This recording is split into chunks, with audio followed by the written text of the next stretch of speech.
আজও CBI তলবে CGO কমপ্লেক্সে RG Kar medical college হাসপাতালের প্রাক্তন অধ্যক্ষ সন্দীপ ঘোষ সকাল 9:30টার কিছু পরে তিনি সিজিও কমপ্লেক্সে পৌঁছন।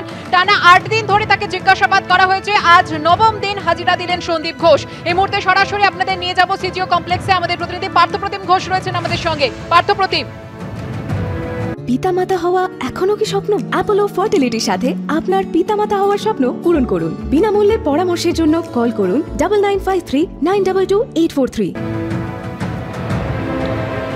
দেখো, আরজিকর হাসপাতালের প্রাক্তন অধ্যক্ষ সন্দীপ ঘোষ তিনি কিন্তু আজকে এসে পৌঁছেছেন সিজিও কমপ্লেক্সে এবং আজকে সকাল 9:30 নাগাদ তিনি এসে পৌঁছান। তুমি দেখেছো যে সিবিআই এই মামলার তদন্তভার গ্রহণ করার পরে প্রত্যেক দিন ওনাকে তলব করা হয়েছিল এবং তার পরবর্তীকালে তিনি এসে পৌঁছান এবং গতকালকেও প্রায় 10 ঘন্টা সিজিও কমপ্লেক্সে থাকেন এবং ইতিমধ্যে দেখাবো সিবিআই যারা আধিকারিকরা তারা এসে পৌঁছেছেন এবং তার পাশাপাশি কিন্তু স্যার কেস কা কুছ ইনভেস্টিগেশন में कुछ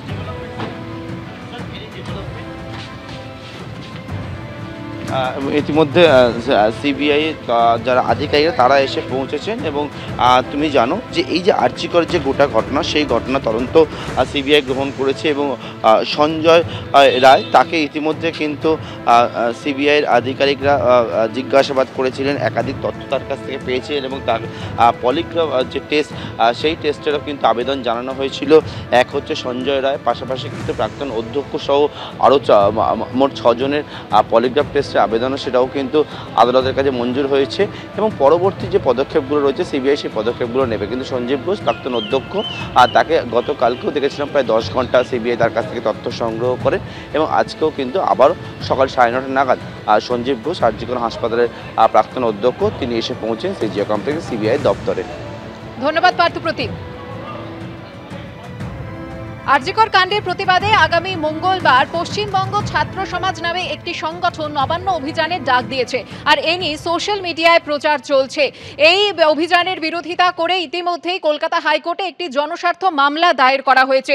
অভিযানে বিধিনিষেধ যাতে আরোপ করা হয় তার জন্য আবেদন করা হলেও এখনই এ বিষয়ে কোনো হস্তক্ষেপ করেনি বিচারপতি হরিশ টন্ডনের ডিভিশন বেঞ্চ।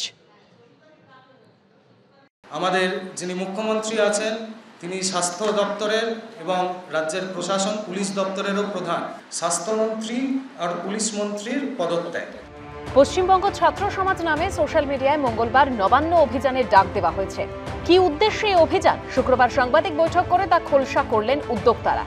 রাজ্যের প্রশাসন এবং পুলিশ মন্ত্রী এবং রাজ্যের স্বাস্থ্য দপ্তর এবং স্বাস্থ্যমন্ত্রী তিনি তার দায়ভার পালনে ফেল হয়েছে, তাই এবার তার দায়িত্ব নেওয়ার সময় হয়েছে। তিনি নিক এবং তার দল যেটা আছে তার দলে কি আর কোনো কেউ নেই তার ছাড়া যে তার দায়িত্বগুলো এখানটায় পালন করতে পারবে? প্রথম থেকেই নানা মহলে প্রশ্ন তোলা হচ্ছে, এই নবান্ন অভিযানের নেপথ্যে আসলে কারা? এর পিছনে কি কোনো নির্দিষ্ট রাজনৈতিক দল রয়েছে যারা আড়ালে থেকে এই অভিযানের ডাক দিচ্ছে? আমরা কোনো সংগঠন নয়, এটা একটা সমাজ নাম দেওয়া হয়েছে। সমাজ মানে এই সমাজের মধ্যে আপনারাও আছেন। আপনাদের থেকেই যে প্রশ্নগুলো উঠে এসছে সমাজ মাধ্যমে, কিন্তু এই প্রশ্নগুলোরই সম্মিলিত রূপ হিসাবে আমরা ছাত্র সমাজ নাম দিয়েছি এবং চাইছি এই ছাত্র সমাজ আগে এগিয়ে যাক। এটা একটা ঘোষিত কর্মসূচি এবং অলরেডি এটি সোশ্যাল মিডিয়াতে সবাই জেনে গেছে, এটা নিয়ে কথাও হচ্ছে। তো এটা পুলিশের পারমিশনের আমরা ভরসায় নেই, আমরা আমাদের যা দাবি আছে সেটা সেই দিনকে নিয়ে দেব। এদিকে পশ্চিমবঙ্গ ছাত্র সমাজের ব্যানারে ডাকা নবান্ন চলো অভিযানের বিরোধিতা করে শুক্রবারই কলকাতা হাইকোর্টে একটি জনস্বার্থ মামলা দায়ের হয়। অভিযানে বিধিনিষেধ আরোপ করার আবেদন করে বিচারপতি হরিশ টন্ডনের ডিভিশন বেঞ্চের দৃষ্টি আকর্ষণ করেন এক আইনজীবী। যদিও এখনই এ বিষয়ে হস্তক্ষেপ করল না আদালত। 4 সপ্তাহ পরে এই মামলার পরবর্তী শুনানি হবে। ছাত্র সমাজ নামের সংগঠনের ডাকা নবান্ন অভিযানে অংশগ্রহণের ইঙ্গিত শুভেন্দু অধিকারী। নবান্ন অভিযান তো আমরা ডাকিনি, আমরা বলেছি কোনো অরাজনৈতিক কর্মসূচি হলে আমরা অংশগ্রহণ করতে পারবো। ছাত্র সমাজের যে ব্যানারটা প্রথম সোশ্যাল মিডিয়ায় এসেছিল তারা বলেছিলেন যে প্রতি বাড়ি থেকে একজন আসুন।